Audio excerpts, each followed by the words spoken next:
ಸತ್ಯಸ್ಪರ್ಶ Kannada TV ವೀಕ್ಷಕರಿಗೆ ಸ್ವಾಗತ ಸುಸ್ವಾಗತ. ವಿಶ್ವವಿಖ್ಯಾತ ಮೇಲುಕೋಟೆ ವೈರಮುಡಿ ಉತ್ಸವದ ಹೆಚ್ಚುವರಿ ಅನುದಾನ ಹಾಗೂ ಪ್ರವಾಹ ಪೀಡಿತ ಹೆಚ್ಚುವರಿ ಅನುದಾನಗಳನ್ನು ಬಳಸಿ ತಾಲೂಕಿನ ಗ್ರಾಮೀಣ ಪ್ರದೇಶದ ರಸ್ತೆ ಮತ್ತು ಚರಂಡಿ ಅಭಿವೃದ್ಧಿ ಕಾಮಗಾರಿಗಳಿಗೆ ಚಾಲನೆ ನೀಡಲಾಗಿದೆ ಎಂದು ಮೇಲುಕೋಟೆ ಶಾಸಕ ದರ್ಶನ್ ಪುಟ್ಟಣ್ಣಯ್ಯ ಹೇಳಿದರು. ಮೇಲುಕೋಟೆ ವಿಧಾನಸಭಾ ಕ್ಷೇತ್ರ ವ್ಯಾಪ್ತಿಯಲ್ಲಿನ ವಿವಿಧ ಗ್ರಾಮಗಳಲ್ಲಿ ಅವರು ಶುಕ್ರವಾರ 1,30,00,000 ರೂಪಾಯಿ ವೆಚ್ಚದ ರಸ್ತೆ ಹಾಗೂ ಚರಂಡಿ ಅಭಿವೃದ್ಧಿ ಕಾಮಗಾರಿಗಳಿಗೆ ಭೂಮಿ ಪೂಜೆ ಸಲ್ಲಿಸಿ ಮಾತನಾಡಿದರು. ಪಾಂಡವಪುರ ತಾಲೂಕಿನ ಕೋಡಹಳ್ಳಿ ಹೊಸೂರು ಗ್ರಾಮದಲ್ಲಿ 25 ಲಕ್ಷ ರು, ಟಿಎಸ್ ಛತ್ರ ಗ್ರಾಮದಲ್ಲಿ 25 ಲಕ್ಷ, ಸಂಗಾಪುರ ಗ್ರಾಮದಲ್ಲಿ 40 ಲಕ್ಷ, ನರಹಳ್ಳಿ ಗ್ರಾಮದಲ್ಲಿ 20 ಲಕ್ಷ ಹಾಗೂ ಮೇಣಾಗ್ರ ಗ್ರಾಮದಲ್ಲಿ 20 ಲಕ್ಷ ವೆಚ್ಚದ ರಸ್ತೆ ಹಾಗೂ ಚರಂಡಿ ಅಭಿವೃದ್ಧಿ ಕಾಮಗಾರಿಗಳಿಗೆ ಅವರು ಭೂಮಿ ಪೂಜೆ ಸಲ್ಲಿಸಿದರು. ತಾಲೂಕಿನ ವಿವಿಧ ಗ್ರಾಮಗಳಲ್ಲಿ ಅಗತ್ಯ ಮೂಲ ಸೌಕರ್ಯಗಳನ್ನು ಕಲ್ಪಿಸಿಕೊಡಬೇಕೆಂಬ ಉದ್ದೇಶದಿಂದ ರಸ್ತೆ ಹಾಗೂ ಚರಂಡಿ ಅಭಿವೃದ್ಧಿ ಕಾಮಗಾರಿಗೆ ಭೂಮಿ ಪೂಜೆ ಸಲ್ಲಿಸಲಾಗಿದೆ. ಮುಂದಿನ ದಿನಗಳಲ್ಲಿ ಉಳಿದ ಗ್ರಾಮಗಳ ಅಭಿವೃದ್ಧಿಗೂ ಶ್ರಮಿಸಲಾಗುವುದು ಎಂದು ತಿಳಿಸಿದರು. ಕುಡಿಯುವ ನೀರಿನ ಸಮಸ್ಯೆ ನಿವಾರಣೆಗೆ ಕ್ರಮ. ಮೇಲುಕೋಟೆ ವಿಧಾನಸಭಾ ಕ್ಷೇತ್ರದ ಹಲವೆಡೆ ಕುಡಿಯುವ ನೀರಿನ ಸಮಸ್ಯೆ ಇದೆ. ಈ ಬಗ್ಗೆ ನಿವಾರಣೆ ಮಾಡಲು ಅಧಿಕಾರಿಗಳಿಗೆ ಸೂಕ್ತ ಕ್ರಮ ವಹಿಸಲು ಸೂಚಿಸಲಾಗಿದೆ. ವಿವಿಧ ಗ್ರಾಮಗಳಲ್ಲಿ ಕೆಟ್ಟಿರುವ ಶುದ್ಧ ಕುಡಿಯುವ ನೀರಿನ ಘಟಕಗಳನ್ನು ರಿಪೇರಿ ಮಾಡಲು ಸೂಚಿಸಲಾಗಿದೆ. ಅಗತ್ಯ ಬಿದ್ದರೆ ಬೋರ್ವೆಲ್ಗಳನ್ನು ಕೊರೆಸಿ ಕ್ರಮ ವಹಿಸಲಾಗುವುದು ಎಂದರು. ಶೀಘ್ರದಲ್ಲಿ ಬನಘಟ್ಟ ಸೇತುವೆ ಬಳಕೆ. ತಾಲೂಕಿನ ಬನಘಟ್ಟ ಬಳಿ ನಿರ್ಮಿಸಿರುವ ಸೇತುವೆ ಕಾಮಗಾರಿ ವೈಜ್ಞಾನಿಕವಾಗಿದೆ ಎಂದು ವರದಿ ಬಂದಿರುವ ಹಿನ್ನೆಲೆಯಲ್ಲಿ ಶೀಘ್ರವೇ ರಸ್ತೆ ಸರಿಪಡಿಸಲು ಸಾರ್ವಜನಿಕರ ಸಂಚಾರಕ್ಕೆ ಚಾಲನೆ ನೀಡಲಾಗುವುದು ಎಂದು ಜೊತೆಗೆ ವಿಸಿ ನಾಲೆ ಕಾಮಗಾರಿಯನ್ನು ಸಹ ಆರಂಭಿಸಲಾಗುವುದು ಎಂದರು. ಡ್ಯಾಂಗಳಲ್ಲಿ ನೀರಿನ ಲಭ್ಯತೆ ಮಾಹಿತಿ ಸಂಗ್ರಹ. ಕೆಆರ್ಎಸ್ ಡ್ಯಾಂನಲ್ಲಿ ಇರುವ ನೀರಿನ ಅಗತ್ಯತೆ ಮೇರೆಗೆ ಮುಂದಿನ ದಿನಗಳಲ್ಲಿ ಅಗತ್ಯ ಕ್ರಮ ವಹಿಸಲಾಗುವುದು. ಈಗಾಗಲೇ ಐಸಿಸಿ ಸಭೆ ನಡೆಸಿ ಈ ಕುರಿತು ಚರ್ಚಿಸಲಾಗಿದೆ. ಕೆಆರ್ಎಸ್ ಹಾಗೂ ಹೇಮಾವತಿ ಡ್ಯಾಂನಲ್ಲಿರುವ ನೀರಿನ ಮಾಹಿತಿ ಪಡೆಯಲಾಗಿದೆ. ಸದ್ಯದಲ್ಲಿಯೇ ಮಳೆಯಾಗುವ ಮುನ್ಸೂಚನೆ ಇದೆ. ಮಳೆಯಾದರೆ ತಮಿಳುನಾಡಿನ ನೀರಿನ ಸಮಸ್ಯೆ ಸೇರಿದಂತೆ ಯಾವ ಸಮಸ್ಯೆ ಉದ್ಭವಿಸುವುದಿಲ್ಲ. ಇಲ್ಲವಾದರೆ ಕುಡಿಯುವ ನೀರಿಗೆ ಆದ್ಯತೆ ನೀಡಲಾಗುವುದು ಎಂದರು. ಈ ಸಂದರ್ಭದಲ್ಲಿ ನಿವೃತ್ತ ಉಪನ್ಯಾಸಕ, ಕರ್ನಾಟಕ ಸಾಹಿತ್ಯ ಪರಿಷತ್ ಮಾಜಿ ಅಧ್ಯಕ್ಷ ಎನ್ ಚಲುವೇಗೌಡ, ಕೆ ಹೊಸೂರು ಗ್ರಾಮದ ಮುಖಂಡರಾದ ಮಂಜು, ರಮೇಶ್, ಸ್ವಾಮಿಗೌಡ, ಮಧು, ಪಾಪಣ್ಣ, ನಾಗಣ್ಣ, ಲೋಕೇಶ್, ಶಂಕರನಾರಾಯಣ, ಸಂಗಾಪುರ ಜಗದೀಶ್, ಪ್ರಕಾಶ್, ಸಣ್ಣೇಗೌಡ, ರಮೇಶ್, ವಿಶ್ವ, ಶಂಕರ್, ನರಹಳ್ಳಿ ಗ್ರಾಮದ ಬೋರೇಗೌಡ, ಶಿವಣ್ಣ, ನಂದೀಶ್, ಸ್ವಾಮಿಗೌಡ, ಜಯರಾಮು, ಹೊಸಕೋಟೆ ಸುರೇಶ್ ಕುಮಾರ್, ಮರಿಗೌಡ, ಮೇಣಾಗರ ಕುಮಾರ್, ಜವರೇಗೌಡ, ಚೆಲುವರಾಜು ಸೇರಿದಂತೆ ಟಿಎಸ್ ಛತ್ರ ಗ್ರಾಮದ ಮುಖಂಡರು, ರೈತ ಸಂಘದ ಕಾರ್ಯಕರ್ತರು, ಮುಖಂಡರು ಹಾಜರಿದ್ದರು.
ನಜೀರಾ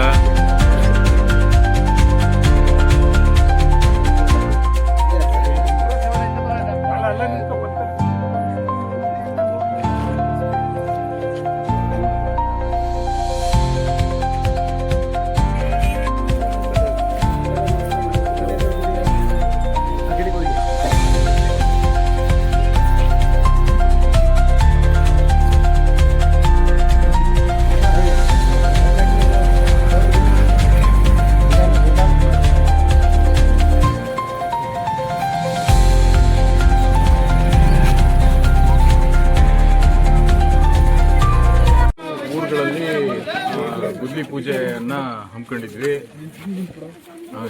ಕೋಡಳ್ಳಿ ಹೊಸೂರು, TS ಕ್ಷೇತ್ರ, ಸಂಗಾಪುರ, ನರಹಳ್ಳಿ, ಆಮೇಲೆ ಮೇಣಾಗರದಲ್ಲಿ ಮಾಡಿದ್ವಿ. ಒಟ್ಟು 1,30,30,00,000 ವೆಚ್ಚದಲ್ಲಿ 2 ಅನುದಾನಗಳು. ಒಂದು ಏನು ಫ್ಲಡ್ಡಲ್ಲಿ ನಾವು ಕೊಟ್ಟಿದ್ರು, ಅದರಲ್ಲಿ ಒಂದು ಸ್ವಲ್ಪ ಅನುದಾನ, ಅದ್ರ ಜೊತೆಗೆ ನಮಗೆ ಮೇಲ್ಕೋಟೆಗೆ ಏನು ಅನುದಾನ ಕೊಟ್ಟಿದ್ರು ವೈರ್ಮುಡಿಗೆ, ಅದರಲ್ಲಿ ಮಿಕ್ಕಿದ್ದಂಥ ಒಂದಷ್ಟು ದುಡ್ಡಲ್ಲಿ ಈ ಸುತ್ತಮುತ್ತಲಿನ ಗ್ರಾಮಗಳಿಗೆಲ್ಲ ಅಭಿವೃದ್ಧಿ ಮಾಡಬೇಕಂತೇಳಿ ಅವೆರಡೂ ಕಂಬೈನ್ ಮಾಡಿ ಇವತ್ತು ಕಾಮಗಾರಿಯನ್ನು ಚಾಲನೆ ಕೊಡೋಕ್ಕೋಸ್ಕರ ಈ ಹಳ್ಳಿಗಳಲ್ಲಿ ಪೂಜೆ ಮಾಡಿದ್ದೀವಿ.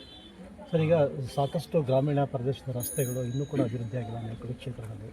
ಆ ನಿಟ್ಟಿನಲ್ಲಿ ತಾವು ಯಾವ ಕ್ರಮ ಈ ನೀವು ನೋಡ್ತಾ ಇದ್ದರೆ ಈಗ ಇವತ್ತು ಮಾಡಿದ್ದೀವಿ. ನಾಳೆನೂ ಸುಂಕತಣ್ಣೂರು ಪಂಚಾಯತಿ 2 ಊರುಗಳನ್ನ ಬಿಟ್ಟು ಮಿಕ್ಕಿದ್ದೆಲ್ಲನೂ ಗ್ರಾಮೀಣ ಭಾಗದ ಅಭಿವೃದ್ಧಿ ರಸ್ತೆಗಳು ಮತ್ತು ಮೋರಿಗಳು, ಇನ್ನೂ ಸುಮಾರು ದುಡ್ಡು ಬೇಕು.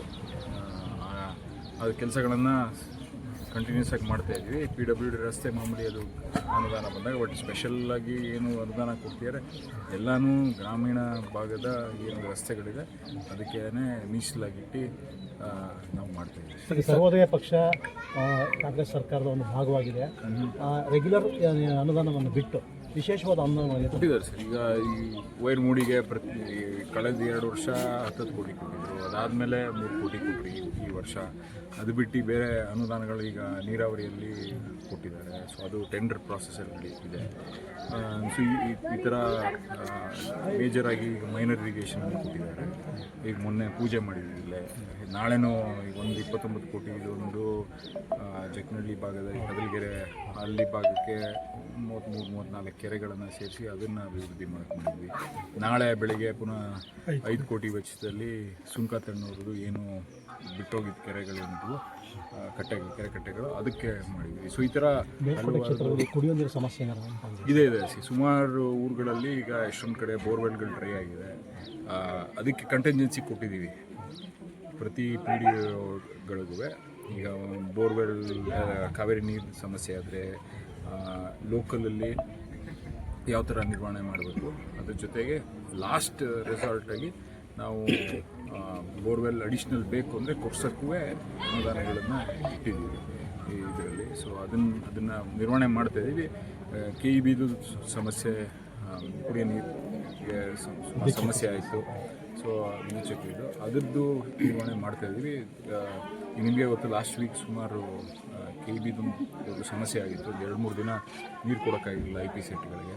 ಅದ್ರ ಜೊತೆಗೆ ಬಿಸಿಲು ಜಾಸ್ತಿ ಇತ್ತು. ಸೊ ಅದಕ್ಕೆ ಇವಾಗ ಸರಿಪಡಿಸಿದ್ದೀವಿ. ಗಾಳಿ ಇದರಿಂದ ಸುಮಾರು ಕಂಬಗಳು ಬಿದ್ದೋಗಿತ್ತು. ಅದನ್ನು ಲೈನ್ಗಳನ್ನು ಸರಿ ಮಾಡಿಸ್ತಾ ಇದ್ದೀವಿ. ಅಡಿಷ್ನಲ್ ಸ್ಟೇಷನ್ಗಳನ್ನು ಮಂಜೂರು ಮಾಡಿಸ್ತಾ ಇದ್ದೀವಿ. ಇನ್ನೂ ಬೇಬಿದು ಶುರು ಮಾಡಬೇಕು. ಈಗ ಮೊನ್ನೆ ಚೀಕ್ನಳ್ಳಿ, ಈ ಭಾಗದಲ್ಲಿ ಚೀಕ್ನಳ್ಳಿದು ಮಾಡಿದ್ದೀವಿ. ಇನ್ನೆರಡು ಆನ್ವಾಳಲ್ಲಿ ಒಂದು ದೊಡ್ಡ ಸ್ಟೇಷನ್ ಮಾಡಿಸ್ತಾ ಇದ್ದೀವಿ. ಅದಾದಮೇಲೆ ಕೆನ್ನಾಳ ಹತ್ರ ಮಾಡಿಸ್ತಾ ಇದ್ದೀವಿ. ಸೊ ಇದೆಲ್ಲ ಕೆಪಾಸಿಟಿ ಜಾಸ್ತಿ ಆಯ್ತಾ ಇರೋದ್ರಿಂದ ನಾವು ಅಡಿಷ್ನಲ್ ಏನೇನು ಅನುದಾನಗಳು ತಂದು ಮಾಡಿಸೋಕ್ಕೆ ಪ್ರಯತ್ನ ಮಾಡ್ತೀವಿ. ಶುದ್ಧ ಕುಡಿಯುವ ಘಟಕಗಳು ಕೆಲವು ನಿಂತೋಗ್ಬಿಟ್ಟಿದೆ. ಸೊ ಇಲ್ಲೇ 2 ತಿಂಗಳಾಗಿದೆ ಈ ಊರಲ್ಲಿ ನಿಂತಾಗಿ. ಇದಾದ ನೀವು ಹೇಳಿದ್ದು 100% ಕರೆಕ್ಟು. ಸುಮಾರು ಕಡೆ ಅದೇನಾಗಿದೆ, ಹ್ಯಾಂಡ್ ಓವರ್ ತಗೋತಾರೆ, PDOಗಳು ಮ್ಯಾನೇಜ್ ಮಾಡಬೇಕು. ಸುಮಾರು ಎಷ್ಟೊಂದು ಕಡೆ ಹ್ಯಾಂಡ್ ಓವರ್ ಆಗಿರಲಿಕ್ಕಿಲ್ಲ, ಕಾಂಟ್ರಾಕ್ಟರ್ ಮ್ಯಾನೇಜ್ ಮಾಡ್ತಾಯಿಲ್ಲ. ಇದು ನಿರ್ವಹಣೆ ಸರಿಗೆ ಆಯ್ತಾಯಿಲ್ಲ. ಎಲ್ಲ ಹಳ್ಳಿಗಳು ಈಗ ನಾವು ಎಲ್ಲ ಊರುಗಳಲ್ಲೂ ಶುರು ಮಾಡ್ತೀವಿ. ಅದು ಸರಿಯಾಗಿ ಕಂಟಿನ್ಯೂ ಏನಾಗಿದೆ ಅಂದ್ರೆ ಅಧಿಕಾರಿಗಳು PDOಗಳ ಮೇಲೆ ನೀರಾವರಿ ಅಧಿಕಾರಿಗಳು ಇವ್ರ ಮೇಲೆ ಇವರು ಸುಬ್ಬು ಬೆಳ್ಕೊಂಡು ಬರ್ತಾ ಇದ್ದಾರೆ. ಅಂದ್ರೆ ಸುಳ್ಳು ಮಾಹಿತಿಗಳನ್ನ ಕೊಡ್ತಾರೆ ಅಧಿಕಾರಿಗಳು. ಅದೊಂದು ನೀವು ಹೇಳ್ದಂಗೆ ಅದನ್ನು ಮೊನ್ನೆ ಮೀಟಿಂಗಲ್ಲಿ ಅದನ್ನು ಏನು ಟಾಸ್ಕ್ ಫೋರ್ಸ್ ಮೀಟಿಂಗನ್ನು ಮಾಡಿದ್ವಿ. ಇದು ಎಕ್ಸಾಕ್ಟ್ಲಿ ಅದೇನೇ ಹೇಳಿದ್ವಿ. ಈಗ ನಾವೇನು ಹೇಳಿದ್ವಿ, ಪಂಚಾಯತಿ ಓನರ್ ಯಾರು, PDO. ಸೊ ಆ ಪಂಚಾಯತಿ ಓನರು ನೀವು ಜವಾಬ್ದಾರಿ ತಗೋಬೇಕು. ಮಿಕ್ಕಿದ್ದವರೆಲ್ಲ ನಾವೆಲ್ಲ ಸರ್ವಿಸ್ ಮಾಡ್ತೀವಿ. ನಿಮಗೆ KB ಸಮಸ್ಯೆ ಆಯಿತಾ, ನಾವು ಬಂದು ಸರ್ವಿಸ್ ಮಾಡ್ತೀವಿ. ನೀರು ಸಮಸ್ಯೆ ಆಯಿತಾ, ನಾವು ಬಂದು ಸರಿ ಬೇರೆ ಡಿಪಾರ್ಟ್ಮೆಂಟ್ಗಳು. ಸೊ ಆ ಥರ ಅವ್ರಿಗೆ ಹೇಳಿದ್ದೀವಿ. ಯಾಕೆಂದರೆ ಅವ್ರಿಗೆ ಬಂದು ಮಾಡಿಲ್ಲ, ಇದೊಂದೇ ಅಲ್ಲ, ಎಲ್ಲ ಕಡೆನೂ ಅಷ್ಟೇ. ಅವ್ರು ಮಾಡಬೇಕು, ಯಾರೂ ಓನರ್ಶಿಪ್ ತಗೊಳ್ಳೋಕ್ಕೆ ರೆಡಿ ಆಗಿಲ್ಲ.